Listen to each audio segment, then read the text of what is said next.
Morning, morning, morning. Welcome to my bookworm sanctuary. My name's Bianca. Today I wanted to do my March wrap up. So with my March wrap up, today is the 24th of March, so one more day till Bridgerton comes out. But basically I'm wrapping up my March reading just a little bit early because really this is the only time I have to tell you what I've read in March. So I think I'll probably end up doing a mid-monthly wrap-up in April. I think I may end up reading more books than usual. So yeah, with my books read, sorry if I look down a little bit, I'm looking at my book. But I read 9 books in March, and all of them were new reads for me. I read 1 3-star, 2 4-stars, and 6 5-stars, so pretty solid month, I think. And out of those, there was 2,558 pages read. 2 of them were audiobooks, 2 of them were physical books. 2 of them were ebooks, and 6 of them were physical books. So 226. Then in the genres, there was 2 paranormal, 2 historical, 2 contemporary, and 3 manga. So with the books, I'll get you can hear the helicopter, the manga, I suppose, out of the way first. So with the manga, I read Fly Me to the Moon, Volume 6. And I also read Volume 7 of Fly Me to the Moon. These are just cute little stories about Nasa and Sukasa. They've basically strangers that got married, really, and they're teenagers, so they're really young, but it's so cute. It really is a cute little manga. And then Yakuza Lover. I wouldn't call this a cute manga. This is sexy. This is a little bit more risque, I suppose. I mean, can you see the back? Gives you a little idea. But yeah, love this manga. This one's just a little insta-lovey, but that's fine. But I can't even think of her name. Yuri. Yuri meets Oya, who is like an underboss of the Yakuza. They insta-love. Yeah, I quite enjoy it. It's very steamy. And then out of my physical books, I read Witches Get Stitches, book 3 in the Stay a Spell series. This one's about Violet and Nico. I really enjoyed this one. Violet and Nico have known each other for a little while now. Stuff is going on like there is with all of these books, but I sort of think of these books more low paranormal, low fantasy sort of stuff, if that makes sense. Like there is witches, werewolves, grim reapers, blah, blah, blah. There are all that sort of stuff. But I do think it is a bit light on the paranormal. Do really love these though. Really, really good. Violet is sassy. Nico is hot, can sing. And yeah, really enjoyed this. This was really good. I think I saw somewhere that the 4th book is coming out soon, but I think there is like a collection of short stories, but I haven't read them yet. Then I'll say When a Scot Ties the Knot. When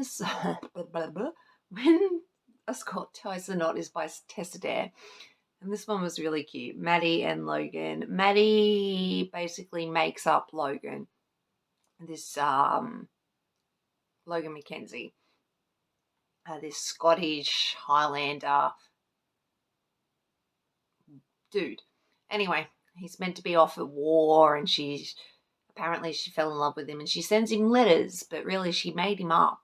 And then a fair few years later, he just shows up. He was actually real. and he needs her castle because of reasons, and they end up getting married. And I really, really loved it. And her letters were very, very funny. They sort of had me giggling and what she calls him. And yeah, I really did love this one. It was really, really good. I think Tessa Dare is going to be up there as one of my favourite historical writers. I think this is like the fourth book or fifth book or something like that I've read of hers, and I haven't read a bad book of hers yet. So,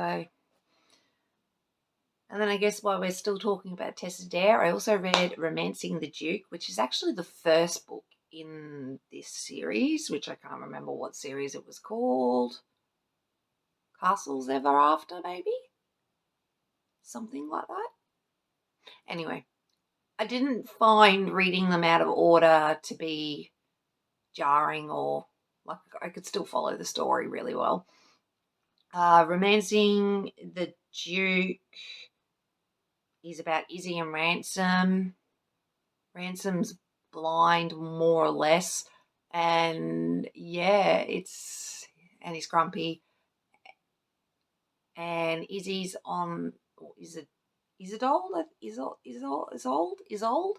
Something like that. Is basically destitute, on her last legs, not doing too well in life. Ends up with this castle that Ransom lives in. And I really enjoyed it. It was cute. I think I liked when a Scot ties the knot just a little bit better.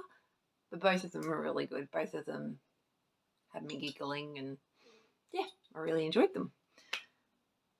And then I read Deceived by the Gargoyles by Lillian Lark.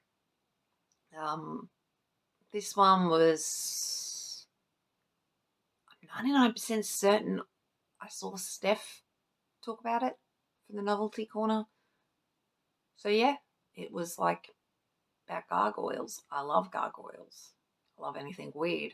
So I was like, yes, please. And I was reading the back of the like author note thing, and Lillian Lark was like, I had this thing for the 90s show Gargoyles. Me too. So yeah, I really loved it. Reverse Harem. I can't remember her name already. Crappity crap. What was her name? I don't know. Anyway, very voluptuous, snazzy dresser. Pretty sure she's the librarian. Yeah, she's the librarian. Comes from a privileged sort of family. And anyway, she goes to this, what are they called? Matchmaker. She goes to a matchmaker and more or less gets her set up with old mate. Crap, I can't even think of his name. Anyway, they're dating for a little while, but he's holding a secret that he actually has two mates at home. So yeah, things don't go well when she realizes that, these aren't your brothers, these are your mates. But I found everything really started to progress more, I guess, once she found out about the other two, Alistair and Broderick, something like that. Broderick? I can't remember. Anyway, I really, really enjoyed it, even though I can't remember a character name for the life of me. I really did enjoy it. It was very, very kinky, very steamy, sexy, all those.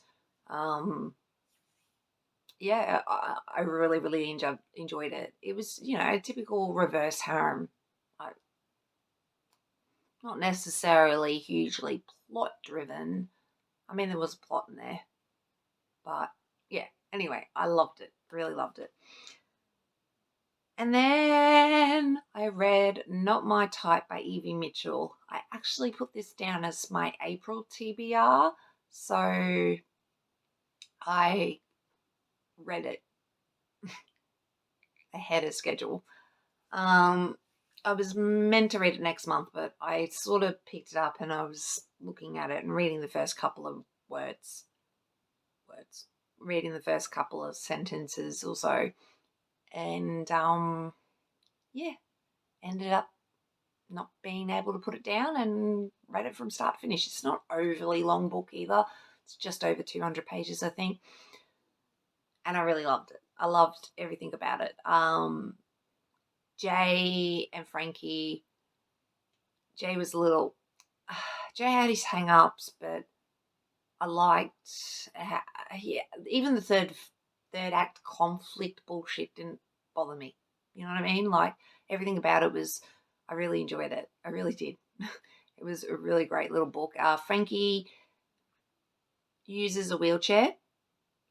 And she is very strong. Has a podcast.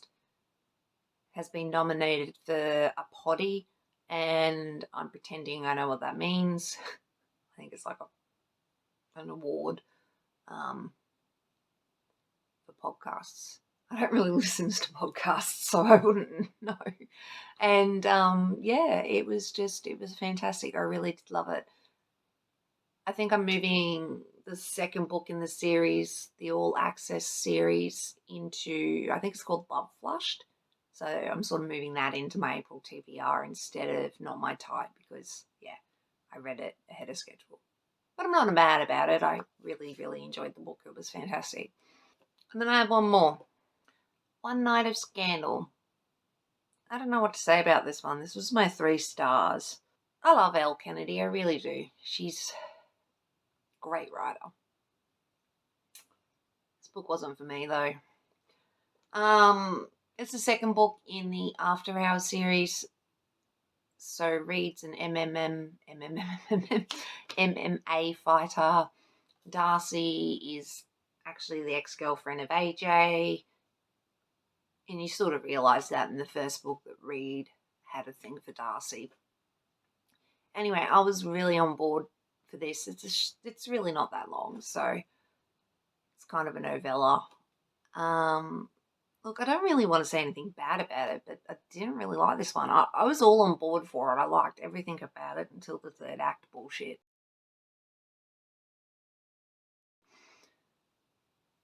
Reed assumed things, and then he acted like a douche knuckle, like majorly.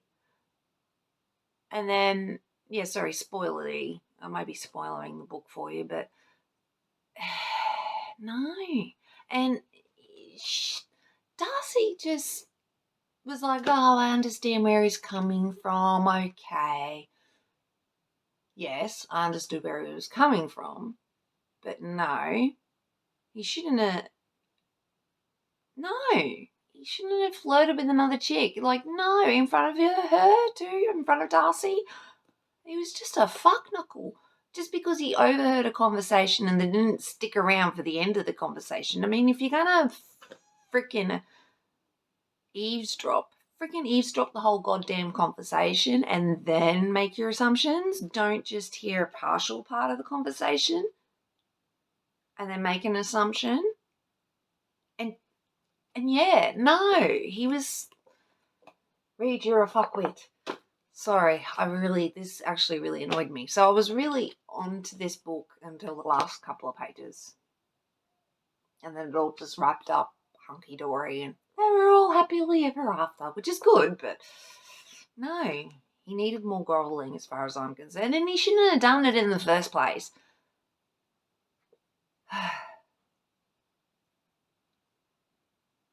I just, didn't like this one.